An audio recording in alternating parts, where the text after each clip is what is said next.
Hi all, welcome back to my channel. ഇന്ന് ഞാനൊരു chicken റോസ്റ്റാണ് ഉണ്ടാക്കാൻ പോകുന്നത്.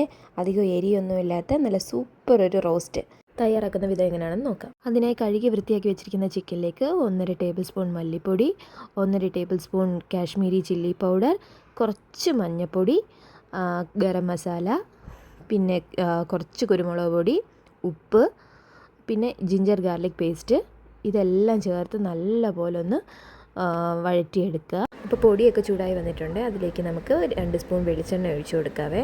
എന്നിട്ട് നല്ലപോലെ ഇളക്കി എന്നിട്ട് അതിലേക്ക് കുറച്ച് സവാള, ഒരു പിടി സവാള ഇട്ടാൽ മതിയെ. ബാക്കി നമ്മൾ ഫ്രൈ ചെയ്ത് ചേർക്കുകയാണ്.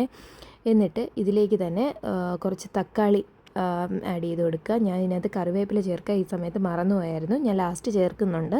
നിങ്ങൾക്ക് ഇപ്പോൾ കറിവേപ്പില വേണമെങ്കിൽ അതും കൂടെ ചേർത്ത് കൊടുക്കുക.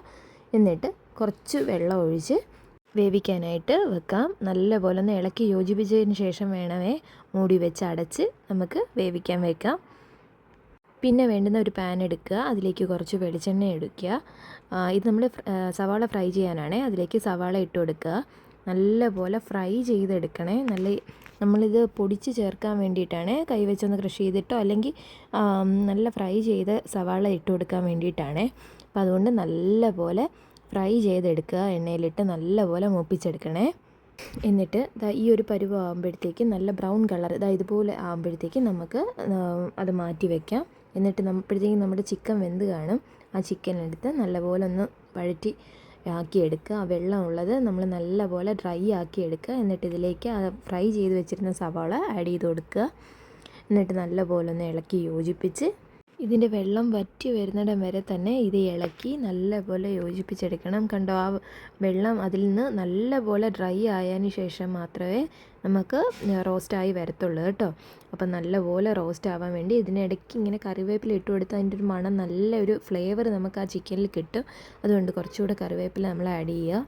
അതിന് ശേഷം ഇതുപോലെ ആയി വരണം കേട്ടോ. അപ്പോൾ നല്ലൊരു ടേസ്റ്റ് വരും. എന്നിട്ട് ഇതിലേക്ക് നിങ്ങൾക്ക് മല്ലിയില ഇഷ്ടമുണ്ടെങ്കിൽ കുറച്ച് മല്ലിയിലയും കൂടി ഇട്ടിട്ട് നമുക്കിത് സെർവ് ചെയ്യാവുന്നതാണ് കേട്ടോ. ചിക്കൻ ഇവിടെ റെഡി ആയിരിക്കുകയാണ്. ഇത് നമുക്ക് സെർവ് ചെയ്യാം കേട്ടോ. പിന്നെ ഇത് നമുക്ക് ചപ്പാത്തിയുടെ കൂടോ അപ്പത്തിൻ്റെ കൂടോ ചോറിൻ്റെ കൂടോ എങ്ങനെ വേണോ, പൊറോട്ടയുടെ കൂടോ എല്ലാം നല്ലതാണ്. കുഞ്ഞുങ്ങൾക്ക് സ്കൂളിൽ കൊടുത്തു വിടാനാണെങ്കിലോ അല്ലെങ്കിൽ നമുക്ക് നെയ്ച്ചോറിൻ്റെ കൂടെയൊക്കെയോ നല്ല ഒരു കോമ്പിനേഷൻ ആയിരിക്കും ഈ ചിക്കനെ. പിന്നെ ഈ വീഡിയോ എല്ലാവർക്കും ഇഷ്ടപ്പെട്ടെന്ന് വിചാരിക്കുന്നു. ഇഷ്ടപ്പെട്ടെങ്കിൽ എല്ലാവരും ഈ വീഡിയോ ലൈക്ക് ചെയ്യുക, ഷെയർ ചെയ്യുക. പിന്നെ ചാനൽ സബ്സ്ക്രൈബ് ചെയ്യാതെ കാണുന്നവർ സബ്സ്ക്രൈബ് ചെയ്യുക.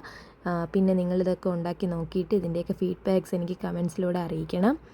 അപ്പോൾ ഓക്കെ, ബൈ.